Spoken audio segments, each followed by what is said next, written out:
Welcome back to Hopline. I'm here with Sven from efoil-rider, which is more or less the business case from Fliteboard. Most of the surfers want to ride an efoil, maybe a Fliteboard, but it's really expensive. It's Exactly. a steep investment, but that's where Sven is coming in. Siehst du klein aus hier im Vergleich zu dir. Ach Quatsch, mach mich klein.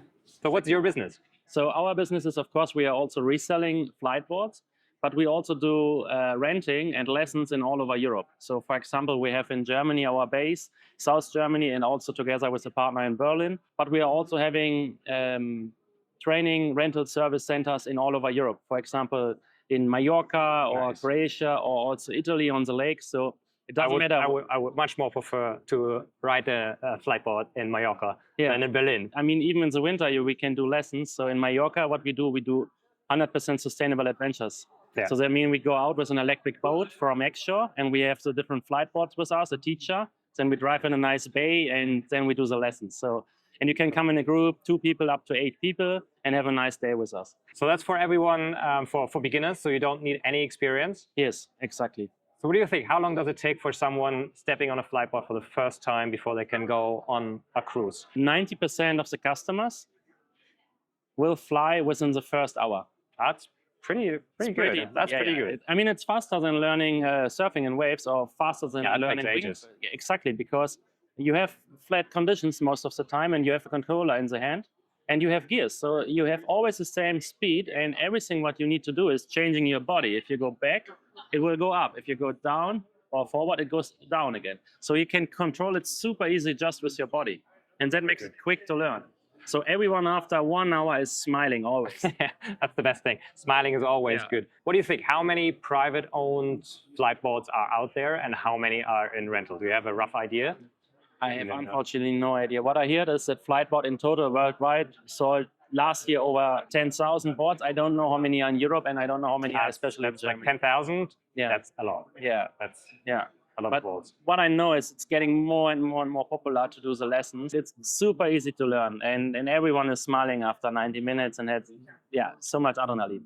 So would you say that a normal person after like an hour and a half, is there some energy left, or are they totally exhausted?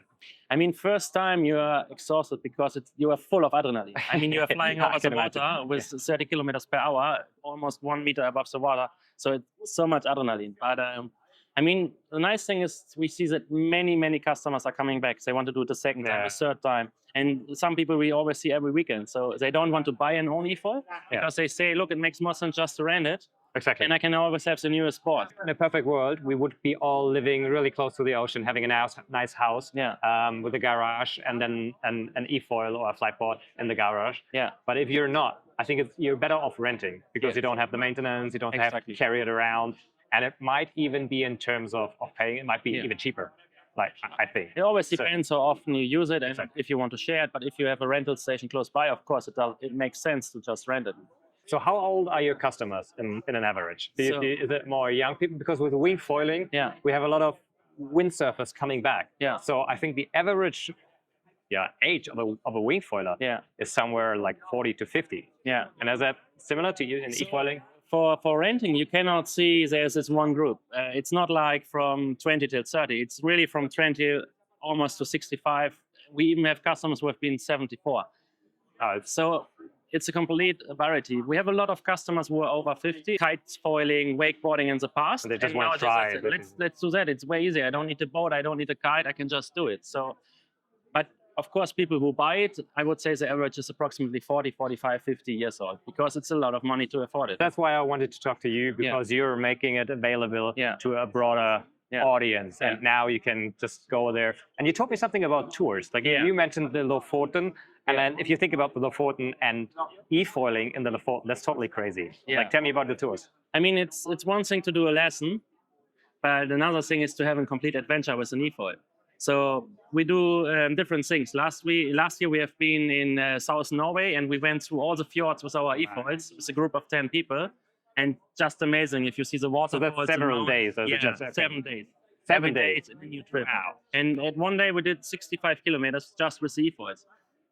This year we go up to the Lofoten, so 10 customers. It's a VIP tour, but only for people who have already an eFoil. Do they all own an eFoil? They need to own an eFoil to do that.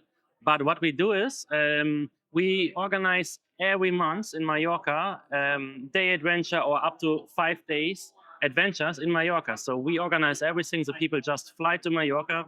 We have the eFoils. We take care of hotels, all these things. And then we do group adventures together. So we go along the west coast in Mallorca with 10, 15 eFoils, have barbecue, continue. And it's just amazing. It's a little bit like Yacht Week, but on an eFoil. Exactly. And I mean, if you see the landscape on an eFoil, it's completely silent. You're just crying. You're so full of adrenaline. Yeah, I'm always, every time, my biggest customer if I do it. You're doing the guide as well on the Lofoten? Oh, nice. Yeah. That's a good one. That's the highlight. Is that the highlight of the year? Definitely is the highlight of the year. I can imagine. Yeah. So what do you think about when you think about the future? Where do you see eFoiling in maybe 5 to 10 years? Yeah. Do you think it's going to take off? Yeah. In a private sector or in renting? I think both, because we see that everyone who has an eFoil or a Flite board, he's not selling it. He's keeping it, and they love it, and they are all big fans. So yeah, I can imagine. Making more and more fun. You can add after time new wings, so that's more agile, and there are always coming new innovations. So it's not getting boring. It's the opposite. And the same for renting. We get so many people who try it again. I mean, it's like skiing. You never get annoyed about it. So you want to do it again and again and again. So thank you, Sven, very much for your insights. I'm really jealous for the Lofoten trip. That's like you should go on Google and Google the Lofoten. This is crazy. And just imagine having an eFoil cruising there. That's something. Yeah. So all the best to you. Thank you. And if you would like to try it, just go on our website, efoil-riders.com. eFoil-riders. Perfect. Thank you. Thank you very much. You're welcome to the interview. Hi. You want to say something? Turn around with the camera. You're welcome.